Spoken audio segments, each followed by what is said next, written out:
Hello, my name is Crystal. I'm an expert as a service consultant, and in this video, I will talk about the new improvements of the Bookmark dialog.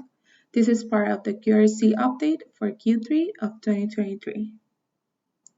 So there are some new improvements in the Bookmark dialog. Basically, they remove unnecessary information and also they simplify the user experience. Let me go to a story to show you how you can see the new design of the dialog.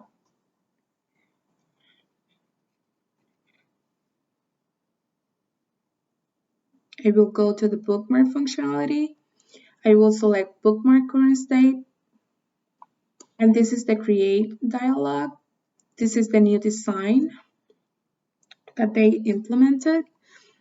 We have here three options. Before this update, we had more information, so now it is easier for users to select which change that they want to apply to the bookmark.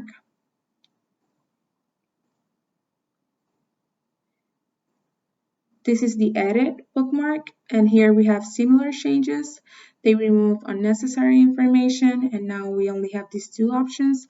Also, the size of the dialog is different. It is smaller than the old dialog.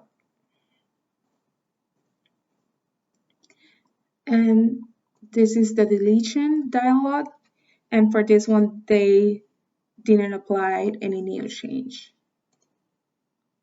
I will go to the second page of the story, and now I want to show you a comparison between the old dialog and the new dialog.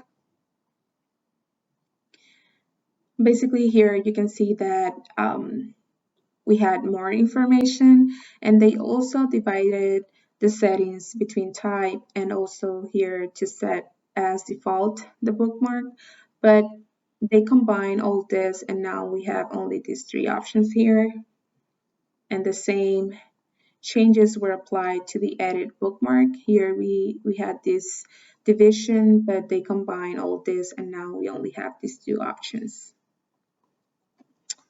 To do a quick review, I show you that there are some new improvements in the bookmark dialog. They remove unnecessary information from the dialogs, and also the user experience is easier than before. So thank you very much for watching this video.